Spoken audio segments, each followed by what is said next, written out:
ओम सर्वधर्मस्थापकस्त्वं सर्वधर्मस्वरूपकः आचार्याणां महाचार्यो रामकृष्णाय ते नमः। यथाग्निर्दाहिका शक्ति रामकृष्णस्थिता हि या सर्वविद्यास्वरूपां तां शारदां प्रणमाम्यहम्। परतत्त्वे सदा लीनो रामकृष्णसमाज्ञया यो धर्मस्थापनरतो वीरेशं तं नमाम्यहम्। वीरेशं तं नमाम्यहम्। भगवान श्री राम कृष्ण देव जगत जननी माँ शारदा जी और स्वामी जी को प्रणाम अर्पित करता हूँ। मेरे गुरुदेव पूजनीय स्वामी भूतेशानंद जी महाराज जी को मेरा प्रणाम और आप सबको प्रणाम है। पिछले बार 9वां श्लोक समाप्त करके 10वां में एंटर किए, जस्ट वी एंटर्ड। फिर 10वां श्लोक आज पढ़ेंगे। लेकिन एक भजन, ये एक सिनेमा की का गाना है, बहुत पहले। It is a very good song, मन के बारे में है ये। काजल पिक्चर का गाना, बहुत पुराना, तोरा मन दर्पण कहलाया। और ये कुछ कुछ गाने सिनेमा के इतना अमर हो चुके हैं, आज भी तुम्ही हो माता पिता, तुम्ही हो बंधु सखा, तुम्ही जो भजन गाते हैं कहीं भी, कोई भी छोटे बच्चे जो जीवन में कभी उनका बाप भी पिताजी भी जन्म नहीं लिए होंगे, जो पिक्चर बनी थी और सिनेमा बनी थी, तब भी वो लोग भी गा लेते हैं। मैं क्रिमिनल बॉयज़ के इंस्टीट्यूट में जाता हूँ साधारणतः, करीब करीब हर 10-12 दिन में एक बार जाता हूँ, सप्ताह में। संप्रेक्षण गृह, जहाँ गुनहगार बच्चे, उसमें मर्डर और रेप सब कुछ लोग हैं, वो भी मैं जब जाता हूँ भजन गाता हूँ, उनके साथ खूब कहानी बोलता हूँ, वो लोग भी गा लेते हैं उसको। पढ़ा लिखा कुछ है ही नहीं उसमें से। तो इसी तरह के ये भी एक भजन है, बहुत अच्छा भजन है, तो मैं उस भजन गाता हूँ। तोरा मन दर्पण कहलाए, तोरा मन दर्पण कहलाए, भले बुरे सारे कर्मों को देखे और दिखाए, तोरा मन दर्पण कहलाए। मन ही देवता मन ही ईश्वर, मन से बड़ा न कोई। मन ही देवता मन ही ईश्वर, मन से बड़ा न कोई। मन उजियारा जब जब फैले, जग उजियारा होए। इस उजले दर्पण पर प्राणी धूल न जमने पाए, तोरा मन दर्पण कहलाए, तोरा मन दर्पण कहलाए। सुख की कलियां दुख की कांटें, मन सबका आधार। सुख की कलियां दुख की कांटें, मन सबका आधार। मन से कोई बात छुपे ना, मन के नैन हजार। जग से चाहे भाग ले कोई, मन से भाग न पाए, तोरा मन दर्पण कहलाए, तोरा मन दर्पण कहलाए। तन की दौलत ढलती छाया, मन का धन अनमोल। तन की दौलत ढलती छाया, मन का धन अनमोल। तन के कारण मन के धन को मत माटी में डोल। मन की कदर भुलाने वाला, हीरा जन्म गवाए, तोरा मन दर्पण कहलाए, तोरा मन दर्पण कहलाए। भले बुरे सारे कर्मों को देखे और दिखाए, तोरा मन दर्पण कहलाए, तोरा मन दर्पण कहलाए।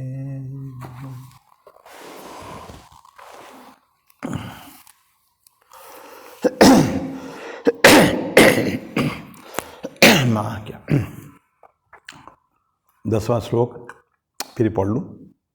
न द्वेष्ट्य कुशलम कर्म कुशले नानुसज्जते, त्यागी सत्व समाविष्टो मेधावी छिन्न संशयः।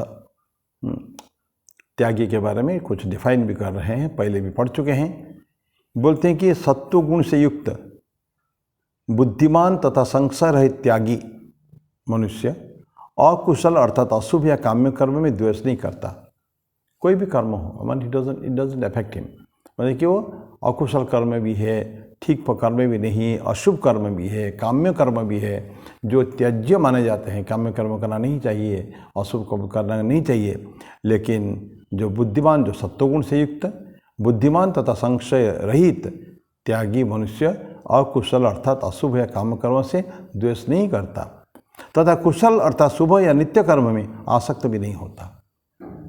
माने वो कर्म करना उसका कर्तव्य है, he will do his action. तो कर्म को त्याग नहीं करता। सत्व गुण त्याग लास्ट श्लोक में पढ़े हैं ना। तामसिक त्याग और राजसिक त्याग में कर्म को ही ड्रॉप कर देते हैं, दे डोंट डू एनी कर्म। लेकिन सात्विक त्याग में कर्म नहीं करते हैं, कर्म को ठीक ठीक भाव से किया जाता है। ये हम ऑलरेडी 9वां श्लोक में पढ़ चुके हैं। तो बोलते सत्वगुण से युक्त बुद्धिमान तथा संशय रहित, संशय जीवन में संशय नहीं होता है, असंशय। तो कहते अकुशल अर्थात अशुभ काम्य कर्म से द्वेष नहीं करता, तथा कुशल अर्थात शुभ या नित्य कर्म में आसक्त नहीं होता। तो बारंबार अनेक बार पढ़ चुके हैं फल त्याग, संग त्याग, ये दोनों, और ये दोनों ही इसमें है। इसलिए बोलता है कि ये 10th वर्ष का एक खाली लिटरल मीनिंग खाली है। यो हम पढ़े थे जब शुरू के उस दिन किए थे। सत्वगुण का जो त्यागी साधक जो है, फिक्स्ड जो सत्व में, उसका क्लियर माइंड होता है, कन्फ्यूजन कभी जीवन होता ही नहीं है। क्लियर माइंड, फिक्स्ड माइंड बिल्कुल भी। और ये कभी भी सारी चीज़ को ठीक ठीक जैसा है वैसे देखता है, ट्रू पर्सपेक्टिव। कुछ चीज़ें साधारण व्यक्ति ठीक से देख नहीं पाता है, right entering into the depth, अंदर घुसकर उस चीज़ को समझ नहीं पाता है। वो ऊपर ऊपर एक्सटर्नल सतही तौर पर देख के वो अपना निर्णय ले लेता है। लेकिन जो सात्विक आदमी जो है, जो एस्टेब्लिश्ड सात्विक त्यागी है, लेकिन सात्विक त्यागी है, तो वो वही तो थोड़ा सा पढ़ेंगे उसमें सात्विक त्यागी क्या होता है। वो उसमें कोई उसका फर्क नहीं पड़ता कुछ भी। वो ठीक ठीक देख लेता है कौन सा सही है कौन सा गलत है। भगवद गीता में कई बार आता है या पश्यति स पश्यति, देखेंगे कई बार। जो ऐसा ऐसा ऐसा देखता है ठीक वही देखता है। That means this is the right way, this is the right thing to be seen. ये इसी भावना के साथ ही देखना पड़ेगा। देखेंगे भगवद गीता में कई बार आता है या पश्यति स पश्यति, लाग दोष हुआ। जो ऐसा देखता है वो ठीक वही देखता है। तो उनका दृष्टि ही सही है। वही बात ये कह रहे हैं। वो एक उसका ना उसका जो देखने की जो कला, देखने की जो देखता है जो है, वो दोनों को ठीक ठीक भाव से देखता है। और उसका नाम गीता में दिया गया, यहाँ भगवान कृष्ण ने दिए हैं मेधावी। मेधावी क्या है? स्टडी अंडरस्टैंडिंग उसका। वैसे हम लोग मेधावी कहते हैं ना, छात्रों को मेधावी छात्र है, ब्रिलियंट मतलब पढ़े लिखे में अच्छा है, नहीं, वो मेधावी के एक सेंस में है। लेकिन यहाँ जो बोलते हैं जिसका एकदम क्लियर मन, बिल्कुल स्वच्छ विचार, बिल्कुल स्टडी और डिगता नहीं, डिगने वाला नहीं, जो अंडरस्टैंडिंग जो उसका है, जो समझ है, जिसको चीज़ को जैसे समझा है और परफेक्टली सारे चीज़ को तोलने के बाद, सारे चीज़ देखने के बाद ही उसने निर्णय लिया है। जैसे होती है वो ठीक ठीक देख पाता है, उसको कहते हैं लोग मेधावी कहते हैं। पुरुष और प्रकृति को बराबर देखता है, ठीक ठीक ठीक भाव से देखता है। अच्छा, पुरुष और प्रकृति के बारे में हम पहले पढ़ चुके हैं। पुरुष क्या होता है? पुरुष होता है जो इनएक्टिव, इनएक्शन, कोई कर्म नहीं करता, शांत। और प्रकृति इज कंस्टेंट एक्टिविटीज में, ठाकुर बोलते हैं कि शिव और Kali, Shiva like a dead body he is lying, Kali उनके ऊपर है, शिव साइलेंट, कोई काम नहीं करना, कोई एक्शन उनसे होना नहीं है, और काली या दुर्गा जो भी कहिए प्रचंड रूप, बिल्कुल फाइट पर युद्ध कर रहे हैं, महिषासुर मार रहे हैं, चंडमुंड को मार रहे हैं, और विश्व को कितने सारे शुंभ निशुंभ को मार रहे हैं। ये जो चंडी पढ़ते हैं हम लोग, दुर्गा सप्तशती, कितना सो एक्टिव। तो ये तो एक ईश्वर का रूप है काली या शिव।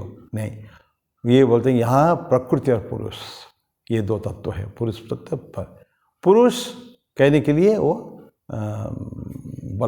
बलशाली होना चाहिए, लेकिन एक्चुअली पुरुष कोई कर्म में लिप्त नहीं है, अकर्म की स्थिति है वहाँ। अकर्म और विकर्म, ये कर्म, ये सब की बात हम लोग चौथा अध्याय में पढ़ चुके हैं। कर्मणो ह्यपि बोद्धव्यम, बोद्धव्यम च विकर्मणः, अकर्मणश्च बोद्धव्यम, गहना कर्मणो गति ही। तब चौथा अध्याय में ज्ञान कर्म संन्यास योग में बताया गया था। तो ये बोलते हैं कि वो पुरुष और प्रकृति को ठीक ठीक भाव से देख रहा है, जैसे देखना चाहिए, जैसे है। कर्म और अकर्म उनके मन में कोई भी फर्क नहीं करता है। कर्म अकर्म, कर्म क्या है वही पढ़े थे, कर्मण ह्यपि बोद्धो, कर्म को समझो, विकर्म को समझो, अकर्म को समझो। कर्म क्या है? जो सर्टिफाइड, जो अच्छा है, एक्शन जो अच्छा है, माने समाज के कल्याण के लिए कल्याणकारी जो बात है वो सब कर्म है, उसमें कोई कन्फ्यूजन नहीं है। विकर्म क्या है? जो कंट्री एक्शंस, गलत एक्शंस, और शुभ कर्म जो है। कर्म सारे शुभ कर्म, सारे जो करना चाहिए समाज में, ठीक ठीक सर्टिफिकेट, वो उसको स्टाम्प लगाया गया कि दिस आर गुड एक्शंस, वो हो गया कर्म। विकर्म जस्ट अपोजिट हो गया, करना नहीं, जो करना नहीं चाहिए, वो मना है उसको करने के लिए, वारण किया गया है, उस कर्म को करेंगे वो हो जाएगा विकर्म। और अकर्म होता है इनएक्शन। ब्रह्म कोई कर्म नहीं करता, so it's full of inaction. उसी तरह के कुछ लोग होते हैं, वो फिर उसमें आदत पड़े हैं, कर्मण्य कर्म यह प्रसिद्ध, अकर्मण्य च कर्म यह, सबुद्धिमान मनुष्यसु संयुक्त कृष्ण कर्मकृत करके दिया है। जो कर्म में अकर्म को देखता है, अकर्म में कर्म को देखता है, वो बुद्धिमान मनुष्य है। लेकिन हम ये पुरानी बातें हैं, चौथा अध्याय में पढ़ के छोड़ के आ चुके हैं उसको, उसके बारे में नहीं जाएंगे। लेकिन पुरुष और प्रकृति, पुरुष एक्शन लेस है और प्रकृति फुल ऑफ एक्शन से, दोनों में सामंजस्य चाहिए, दोनों को साथ में रहना पड़ेगा। पुरुष और प्रकृति दे को एग्जिस्ट टुगेदर, साथ साथ रहते हैं वो। तो ये बोलते हैं कि कर्म अकर्म में उस व्यक्ति का कोई कन्फ्यूज़न दिमाग में नहीं है, क्योंकि पुरुष और प्रकृति के बारे में ठीक ठीक जान लिया, और कर्म अकर्म के बारे में कोई कन्फ्यूज़न नहीं है। अकर्म क्या है? ये आत्मन का या पुरुष का कैरेक्टरिस्टिक्स गुण है पुरुष का। अकर्म, अकर्म मतलब कर्म जिसमें कर्म है, अकर्म जिसमें कर्म नहीं है, इनएक्शन है, कुछ काम नहीं है, वो है पुरुष का गुण है। आत्मन भी, अकर्म का आत्मन क्या है? सच्चिदानंद स्वरूप है, कोई काम नहीं होता है उसका। बट सारे सृष्टि को बने वेष्टित करके रखा है। ईशावास्यम इदम सर्वम यत्किंच जगत्याम जगत, ऐसा ईशावास्य उपनिषद का प्रथम श्लोक मंत्र बताता है। तो बोलते हैं कि पुरुष और प्रकृति में ये कोई फर्क उसको दिखता नहीं है, और ये जो है किसका कैरेक्टरिस्टिक से? अकर्म कैरेक्टरिस्टिक से आत्मन का और पुरुष का है। जो पोजीशन पे क्लियर मिरर, उसको एक उदाहरण के द्वारा हम समझ सकते हैं कि एक मिरर है, आईना हमारे पास है। हम आईना क्यों रखते हैं? अपना चेहरा दिखाने के लिए तो रखते हैं, कुछ चीज़ों को रिफ्लेक्शन कराने के लिए, प्रतिफलित कराने के लिए लगता है। लेकिन आईने के सामने, आईना को झूठ बचे, दर्पण झूठ ना बोले, आईने के सामने जो ले लेंगे आईना ठीक वैसे ही दिखा देगा। मैं एक अगली गंदा वस्तु को दिखाऊंगा उसमें तो गंदा ही दिखेगा, अच्छा चीज़ दिखाऊंगा अच्छा दिखेगा। मैं मेरे चेहरे को अत्यंत प्रफुल्लित करके खूब हंसते हुए आनंद से मैं दिखाऊं तो वो चेहरा वही दिखाएगा, और कुछ समय के लिए। वो तो कोई फोटोग्राफी तो नहीं कर रहे हैं। हाउ कैसे मिरर के सामने हम जाते हैं, मिरर ठीक उतना ही रिफ्लेक्शन करता है। हैं। तो वो बोलता है कि आत्मन या पुरुष जो है ये मिरर की भांति है, उसमें कोई परिवर्तन नहीं होता है। जो कोई जैसे रिफ्लेक्शन कराते हैं उसमें कोई परिवर्तन नहीं होता है, जैसे है वैसे दिखाता है। लेकिन ध्यान रखें ये विज्ञान की बातें नहीं है, कुछ कुछ मिरर डिफेक्टिव है, हैं। उसको आप कुछ दिखाएंगे बहुत बड़ा दिखाएगा, बहुत छोटा दिखाएगा, डिफॉर्म्ड दिखाएगा, ठीक ठीक जैसा दिखाता है वो डिफेक्टिव मिरर है, उसकी बात हम नहीं करेंगे। लेकिन एक अच्छा दर्पण जो भी उनके सामने लाएंगे उसका ठीक उसी तरह करेंगे। लेकिन कोई परिवर्तन क्यों नहीं आता? मिरर में कोई परिवर्तन होता है क्या?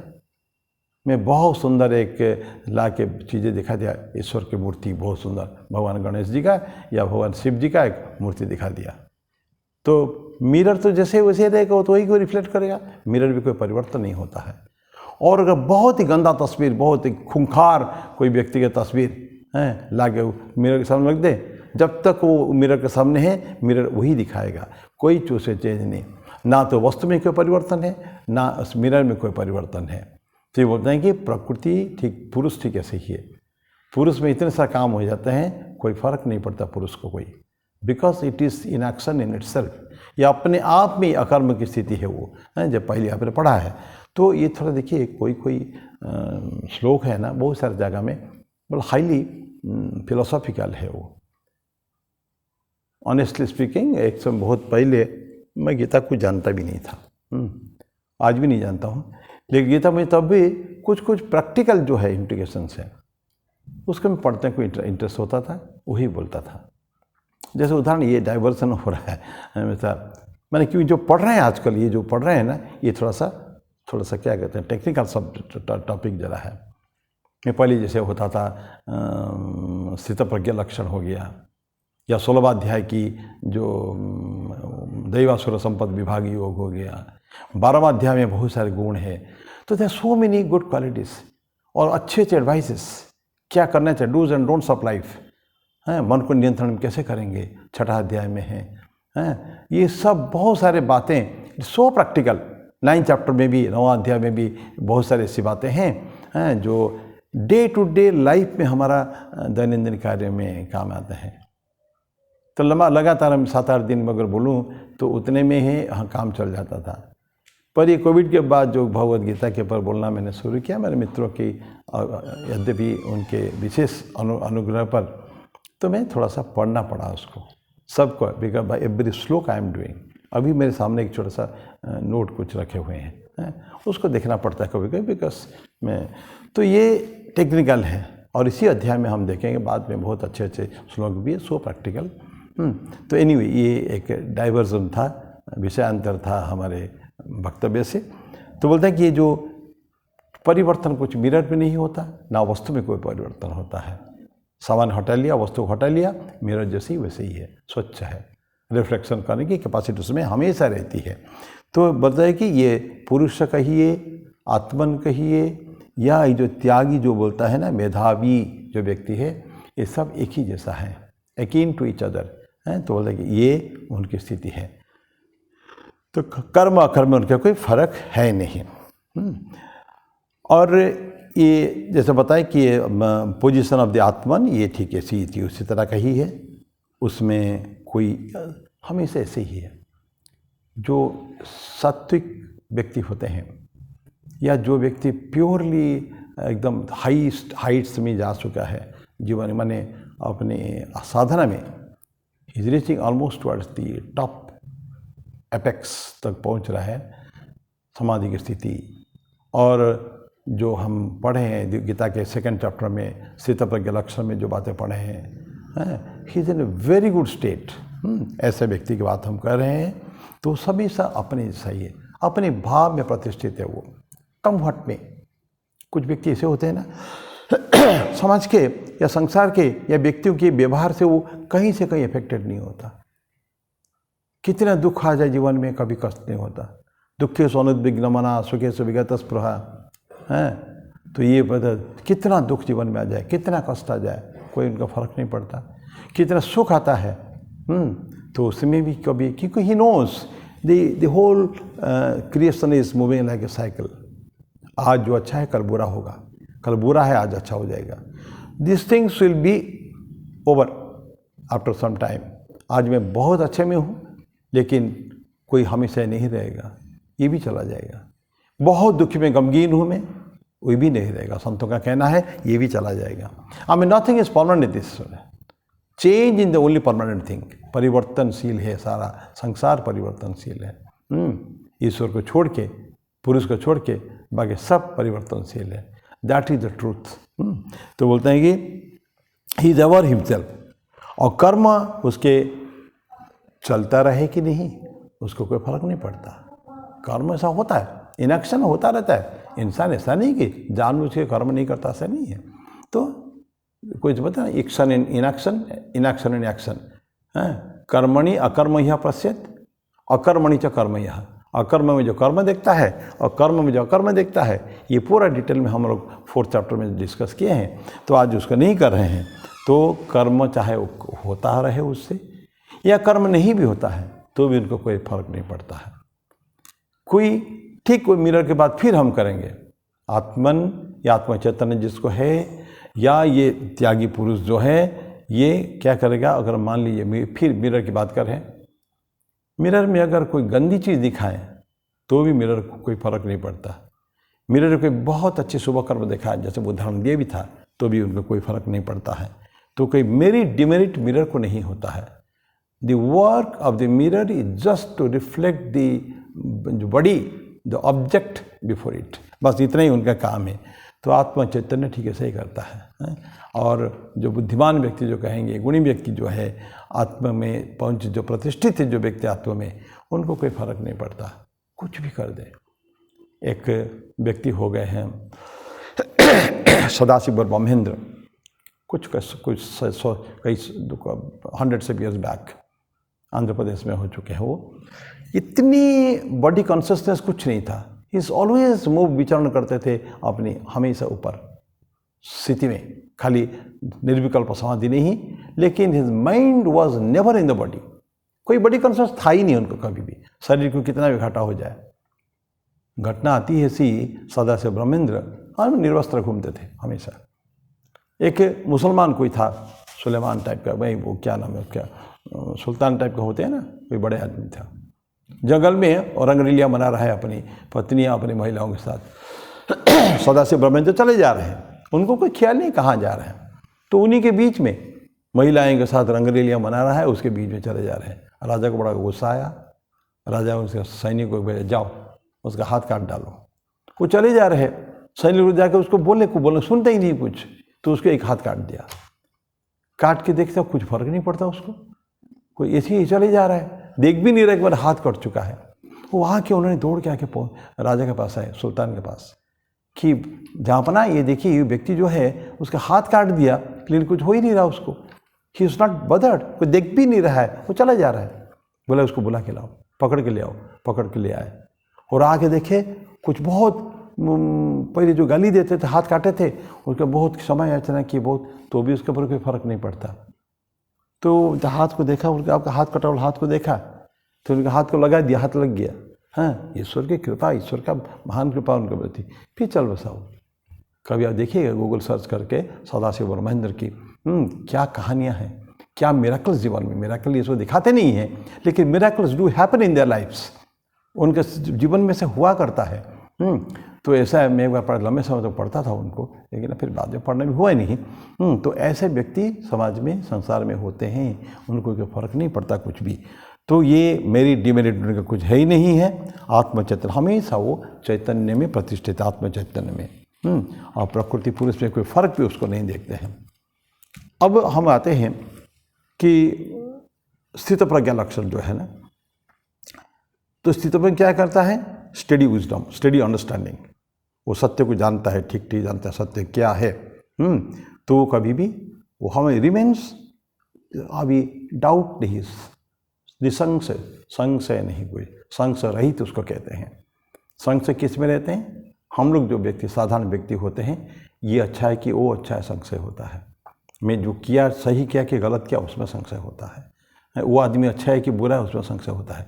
मन हमेशा संशय रहता है, उसमें संशय में, डाउट्स में रहते हैं।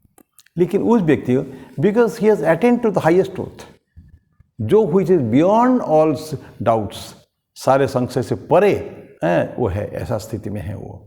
किस स्थिति में उसको कहता हम तुरीय की स्थिति कहते हैं, वो ना अनकॉन्शियस स्टेट में है, ना सबकॉन्शियस स्टेट में है, ना कॉन्शियस स्टेट में है, वो सुपर कॉन्शियस स्टेट पे उसके पारे भी है। तो ऐसे व्यक्ति को कोई संशय होने का प्रश्न नहीं उठता, because he has crossed all those limits no. ऐसा बोलते हैं ये वो स्थित प्रज्ञा, वो भगवद गीता में जो 55 से लेकर 72वां श्लोक जो है, लास्ट 18 श्लोकस, वो स्थित प्रज्ञा लक्षण के बारे में है, उसको पढ़िए, आप पढ़ते होंगे डेफिनेटली, मैं नहीं बोल रहा हूँ। तो ये स्थित प्रज्ञा अंडरस्टैंडिंग उससे क्लियर है। पहले बोले हैं मेधावी, स्वच्छ चिंतन, स्पष्ट चिंतन, चिंतन में कोई फर्क कभी नहीं होने वाला है, और डाउट सब डिस्पेल्ड है। अभी हम लोग का जो कर्तव्य है समाज में, क्या कर्तव्य हम लोग का है? हमारे कर्तव्य कर्मों को ठीक ठीक करना है। हर एक व्यक्ति के पास कोई ना कोई तो कर्म है। कर्म वैसे तो बोलते हैं कि कर्म किए बिना हम एक क्षण भी नहीं ले सकते हैं ना, भगवान कृष्ण बोलते हैं नहीं कश्चित क्षणमपि जातु तिष्ठति अकर्मकृत कार्यते ह्यवश कर्म सर्व प्रकृतिजयी ही गुणैः ही। बोलते हैं कि एक क्षण भी, कृष्ण बोलते हैं अर्जुन को, कि बिना कर्म के कोई रह नहीं पाएगा, बिकॉज सांस लेना भी कर्म है, चिंतन करना भी कर्म है, चुपचाप बैठे रह के कोई भावना मन में आता है तो वो भी कर्म है। तो बिना कर्म के कोई नहीं रह पाएगा, कि हमारी प्रकृति, हमारा स्वभाव है, प्रकृतिजयी ही गुणैः ही, प्रकृति जनित जो हमारे गुण है उसके द्वारा ही हम लोग कर्म करने को बाध्य है। हम लोग कर्म करेंगे, ये स्थित प्रज्ञा लक्षण है। तो हमारा कर्तव्य क्या है? जितना हो सके जो कर्म हमको मिला है ना, उसको कठिन परिश्रम के साथ कंस्टेंटली हमको काम करना पड़ेगा। उसी कर्म के द्वारा समाज को कुछ हमको देने का है, हमारा कर्तव्य है। समाज के प्रति हमारा कर्तव्य है बहुत कुछ। समाज के घटक है ना, हम एक समाज से पाते हैं, we owe many things to the society. संसार से हम ऋणी हैं, समाज से हम ऋणी हैं। 5 टाइप के ऋण हमारे परे ठाकुर बोलते हैं, और हमारा शास्त्र बोलता है देव ऋण, ऋषि ऋण, पितृ ऋण, नृ ऋण, भूत ऋण, कभी अतिथि ऋण, विभिन्न प्रकार के डेप्ट से। और प्रत्येक उसको जो हमारे पर लोन है, उधार है संसार का, समाज का, उसके लिए हमको करना पड़ता, यज्ञ करना पड़ता है। देव यज्ञ, ऋषि यज्ञ, पितृ यज्ञ, भूत यज्ञ, अतिथि यज्ञ, नृ यज्ञ हैं। तो ये सबके लिए यज्ञ करना पड़ता है। तो हमारा कर्तव्य जो कर्म है उसको ठीक ठीक अब निर्वहन करना है, करके संसार को क्या बनाना है, ये हम प्रैक्टिकल साइड में आ रहे हैं। अभी संसार को हम प्रॉस्पेरस बनाना है, पुष्ट करना है उसको, इकोनॉमिकली, सोशली, हम स्पिरिचुअली, हर जहाँ हमारा कंट्रीब्यूशन लगेगा, जिस भी वोकेशन में, जिस भी स्टेशन ऑफ लाइफ में हमको लगेगा कि नहीं हमको कुछ करना चाहिए समाज के लिए, हमको करना पड़ेगा। वी कैनॉट रेजिस्ट, कर्म से विरत नहीं हो सकते हैं। पहले बोल चुके हैं कि त्यागी पुरुष जो है, सात्विक त्यागी, कभी भी कर्म से विमुख नहीं होता है, उसके सारे कर्म वो करेगा। और केवल उस पुरुष का नहीं, हमारा प्रत्येक का भी कर्तव्य है, हम अपना काम को करें और समाज को पुष्ट करें। हमको जो एक्सपांसन, ग्रोथ एंड एक्सपांसन, संसार का वर्धन भी हो, अभिवृद्धि भी हो और संप्रसारण भी हो, ये करने की आवश्यकता है। अभ्युदय को मना नहीं शास्त्र में हमारा है, ये अभ्युदय निःश्रेयस दोनों ही हमको करना पड़ेगा। अभ्युदय मीन्स अभ्युदय, let the society grow, prosper, expand.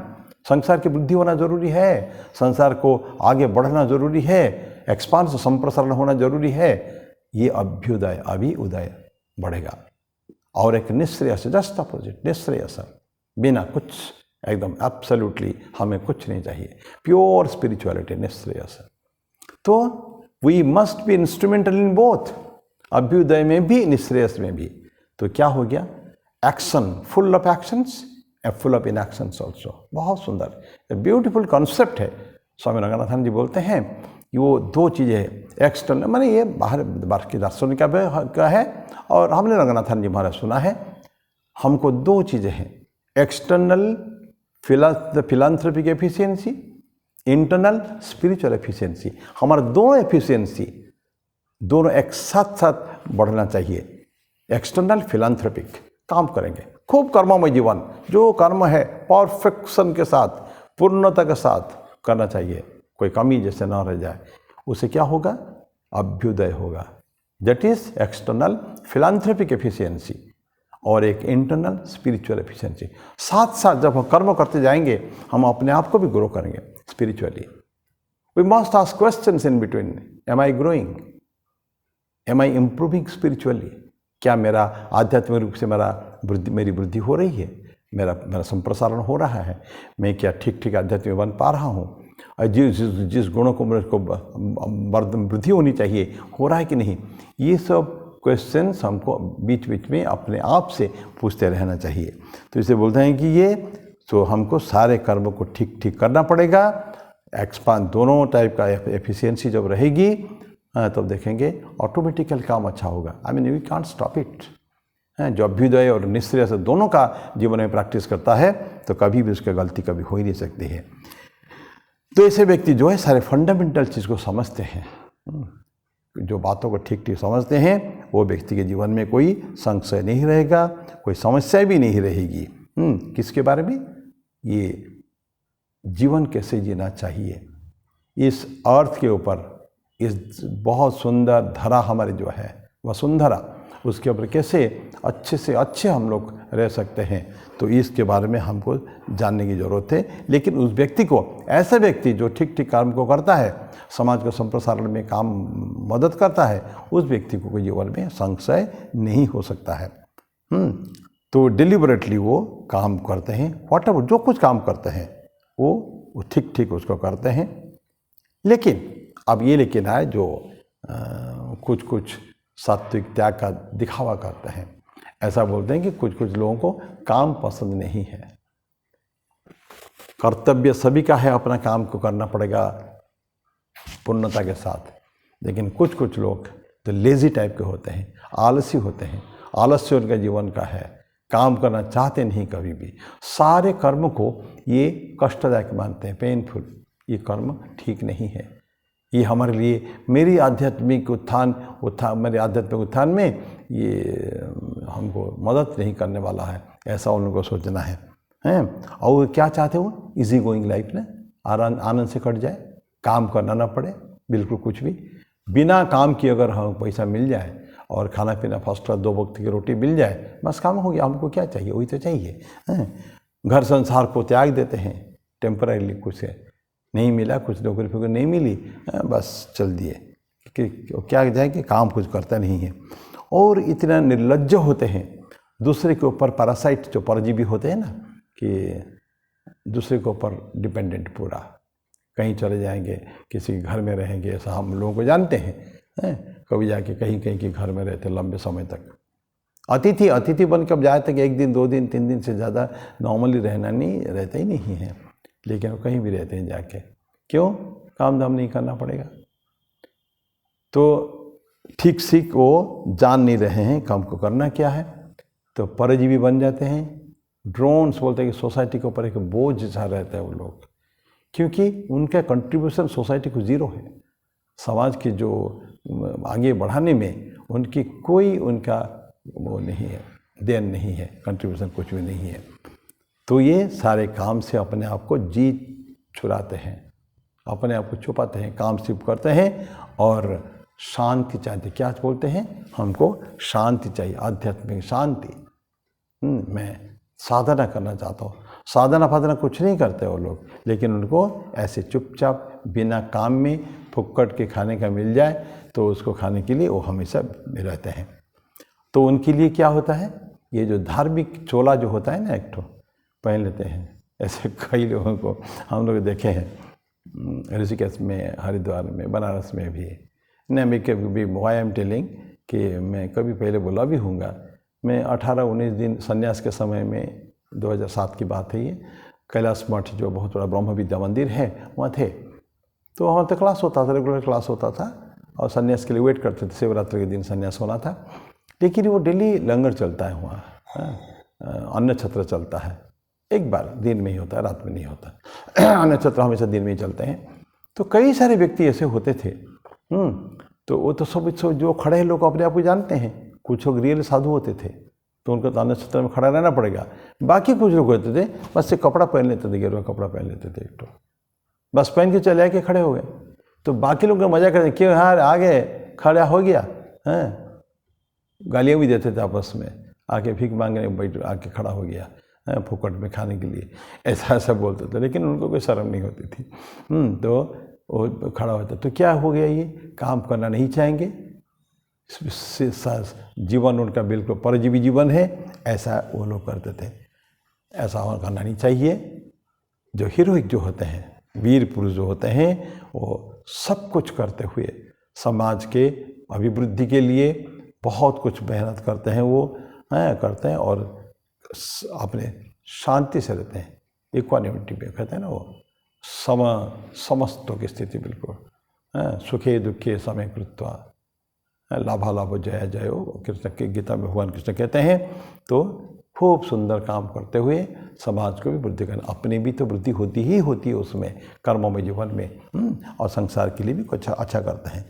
ये है होते हैं त्याग, दिस इज त्याग। उनको हम लोगों ने 9th वो पढ़ने के बाद हम लोगों ने एक प्रश्न किया था कि कैसे अब जानेंगे किस तरह व्यक्ति अपने आप को सात्विक त्याग में प्रतिष्ठित करता है। 9वां श्लोक पढ़ने के बाद एक क्वेश्चन, इमेजिनरी क्वेश्चन था, कैसे जानेंगे, और वही सब चीज़ें हमने अब डिस्कस 10th श्लोक में, 10वां श्लोक में किया है।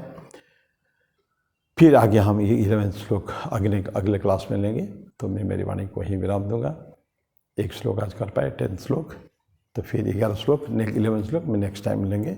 लेकिन I must enter into that 11th श्लोक में क्या है मैं पढ़ लेता हूँ खाली, तो चर्चा तो नेक्स्ट टाइम करेंगे। नहीं देह भृता शक्यम त्यक्तुम कर्मण्य शेषतः यस्तु कर्मफल त्यागी सत्यागी इति अभिधीयते।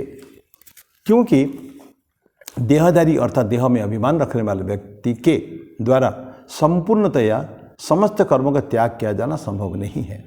इसलिए जो कर्मफल के त्यागी है वही त्यागी है, ऐसा कहा जाता है। जो देखो कर्मफल त्याग, आसक्ति त्याग को कितने दिन से पढ़ रहे हैं हम लोग, कितने श्लोकों से पढ़ चुके हैं, but there is no end to repetition.